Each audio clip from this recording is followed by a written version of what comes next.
السلام عليكم ورحمة الله وبركاته. معاكم كريم العيد في حلقة جديدة. حلقة النهاردة بعنوان فوز هام للأهلي قصاد أمام المقاولين في رحلة الحفاظ على اللقب. طبعا المباراة كانت صعبة باعتبار إن أنت بتلعب في ملعب سيء اللي هو ملعب المقاولين، وفي وجود أحد أو أبنائك يعني اللي هو سامي قمصان بعد ما أنت لسه متعادل مع زد اللي فيها برضو محمد شوقي. مباراة كان الأهلي لازم يكسب عشان خاطر يحافظ على فرصه في الفوز باللقب.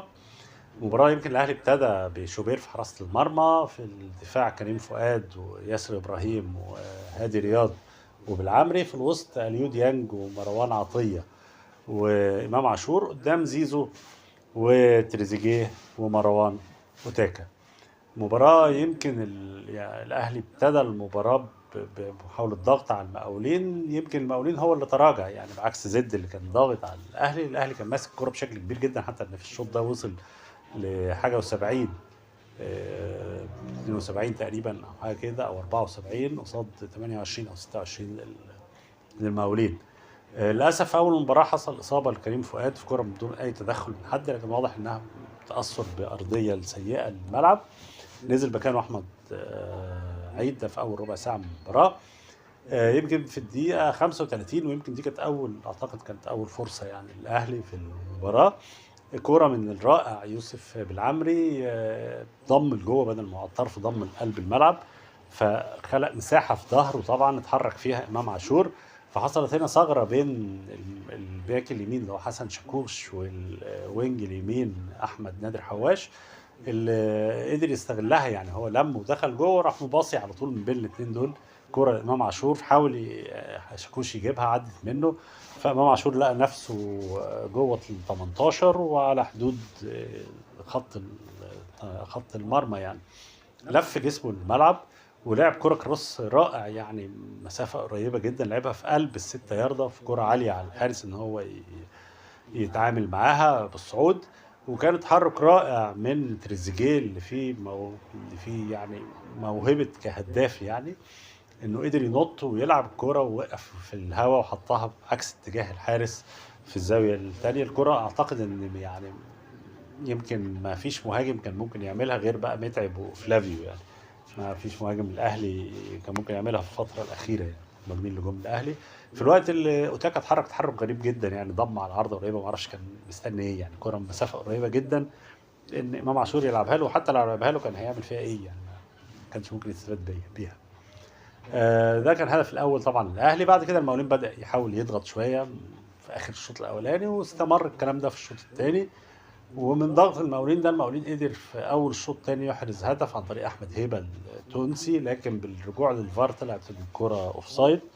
وجات فرصه ثانيه للاهلي ان هو يعزز تقدمه يعني، وده فعلا حصل بعد نزول اشرف بن شرقي ومحمد علي بن رمضان بدل اليو ديانج وزيزو. الاثنين ما كانوش في حالتهم يعني. اشرف بن شرقي قدر يخد كوره ولعبها من لعبها الامام عاشور. الامام عاشور اللي رقص الباك بالشمال اللي هو كان محمد حامد، ودخل مجرد دخوله جوه 18 باليمين ولعبها من فوق الحارس في الزاويه الضيقه ابو السعود عشان يحرز الهدف الثاني اللي يعتبر يعني ريح الاهلي بشكل كبير جدا. مع الوقت طبعا الاهلي بدا يعمل تغييرات، واخر تغييرين بطلوع بنزول الشحات وكوكا، وخرج بدل مكانهم يعني مروان عطية وتريزيجيه. التغييرات طبعا كلها الراحة، سواء الديانج اللي ما كانش حلو ومحتاج راحة، او سواء مروان برضو اللي محتاج راحة. ويمكن قبلهم من الاول خالص هاني كان لازم محتاج راحة من زمان يعني، وكان بتريح برضو. تم راحته يعني في المباراه دي. وتريزيجيه برضو خرج للراحه، وزيزو اللي محتاج لسه ما رجعش المسافه، محتاج ينزل بالتدريج، محتاج اوقات تزود الوقت شويه، يعني ما ينفعش ياخد ماتش كامل اعتقد يعني. فتغييرات كانت الهدف منها راحه اللعيبه يعني. يمكن في الدقيقه 81 المقاولين قدر يجيب هدف عن طريق محمد سالم. كره اتلعبت ناحيه الشمال، ناحيه بالعمري، اتلعبت من ورا بالعمري بين بالعمري والشحات. الكروس اتلعب لمحمد سالم، للاسف ياسر ابراهيم ما كانش مراقبه، فتقدم ولعب الكوره في الوقت اللي هادي رياض يحاول انقاذ ما يمكن انقاذه، ان هو طلع، بس كان طبعا طلوعه ده ما كانش كافي ان هو يقفل، لان محمد سالم لعب في الزاويه العكسيه، فهو ضل بالدنيا على شوبير ما بقاش شايف حاجه، وراحت بعيده، والكوره كانت صعبه اساسا يعني. المباراه طبعا اتكهربت بعد الهدف في المقاولين، وبدأ المقاولين يضغط عشان يجيب هدف تاني. لكن اللي حصل ان في الوقت ده برضه بالعمر الرائع لعب كره من ورا الدفاع للشحات جوه ال 18. الشحات دخل، لكن الشحات نفسه ما كانش عايز يجيب جول، حاول يلعب الكره بالعرض، فالدفاع رجعها له تاني، رجعت له كمان مره يحاول يلعبها بالعرض تاني، جت في المدافع وعدت من تحت الجون وفي العارضه، والهدف الثالث للاهلي.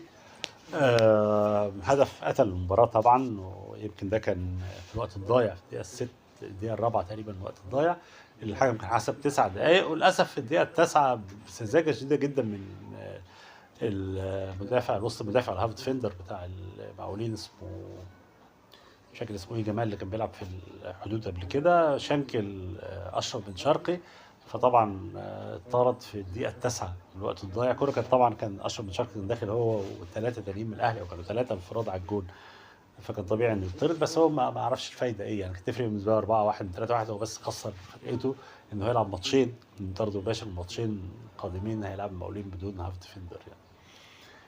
مباراة طبعا اهم فيها الثلاث نقط. الاهلي رغم انه كان في قعد 5 ماتشات ورا بعض ما يخشش فيه ولا هدف، لكن للاسف الماتشين ورا بعض، ماتش زد والمقاولين بيجي جول، بلد المقاولين جاب جونين، واحد فيهم اتحسب وواحد ما اتحسبش، وفي كرة تانية كانت خطيرة جدا برضو للمقاولين، اسمه شكري نجيب لعبها، وقعت من ايدين شوبير لواحد جوه 6 ياردة، باكر مش فاكر المهاجم، مش فاكر كان مين يعني، حطها في المدرجات رغم الجون كان فاضي. رغم ان الدفاع افضل المباراتين الجايين في ماضيتين بدخول هادي رياض اللي عمل ثقل كبير جدا للدفاع، لكن مشكله الاهلي في الوسط، خط الوسط الاهلي كارثه فعلا يعني. انت ما عندكش حاليا في الوسط غير مروان عطيه الوحيد اللي بيلعب في الوسط، الباقيين بقى سواء ديانج او كوكا واضح انهم مشغولين في الاحتراف، وهم مش هيتعبوا نفسهم ويتكسروا فما يحترفوش اكيد يعني. وامام عاشور واضح ان هو مشغول برمضان وعزومات وحاجه كده، لانه مش واضح ان هو مش فايق بدنيا يعني. محمد علي بن رمضان برضو لسه مش مركز لغايه دلوقتي، لسه ما جاش يعني. فانت عندك الوسط فعليا ما فيش غير مروان عطيه الوحيد اللي بيلعب. عندك مشكله الاكبر بقى، ودي فعلا انا يعني حسيت ان احنا ظالمين ترب فيها، ان احنا ما عندناش راس حربه. مروان عطيه ده مش راس حربه، هو لاعب حلو وبيتحرك وبيضغط وبيعمل، بس ما هوش امكانيات الراس حربه مش عنده، ما بيلعبش على الجون، ما بي يعني ما بيعملش حاجه، مش على الجون، هو بيضغط حلو جدا، لاعب مجتهد، لكنه عنده مشكله في حراس المرمى يعني، ما بيحاولش يلعب انه يكون فعال على المرمى. ده طبعا اتمنى ان الاهلي طبعا الفتره الجايه يكون افضل، واعتقد ده باذن الله هيحصل بتطور اداء اللاعبين. تريزيجيه ما شاء الله حلو، لما بعد الماتش الجاي ان شاء الله زيزو يبدا يظهر، بعد رمضان ان شاء الله امام عاشور يرجع لمستواه، ومحمد علي بن رمضان يبقى يشوف نفسه او يرجع تاني. محمد علي بن رمضان هتلاقي يبقى فيه اكتر من واحد، ويا ريت يعني ترب يبدا يفكر في اشرف بن شرقي انه يلعب راس حربه في الوقت ده، هيبقى عندك فرصه ان اشرف بن شرقي يلعب، لان اشرف بن شرقي مش هيلعب في وجود زيزو وتريزيجيه، فوجوده اهم اعتقد من مروان اوتاكا يعني، او مروان عثمان. هنا هيبقى عندك بدايل كتير، وعندك ناس كتير ممكن يحرزوا اهداف، فهيبقى في مشكله للمدافعين اللي بتقابلهم، مش هيبقى بس تريزيجيه بس اللي بيجيب جوال، لا هيبقى في اكتر من لاعب. اعتقد ده كان اهم مكان في الفيديو، ولو عجبكم الفيديو ما تنساش لايك وشير وسبسكرايب، والسلام.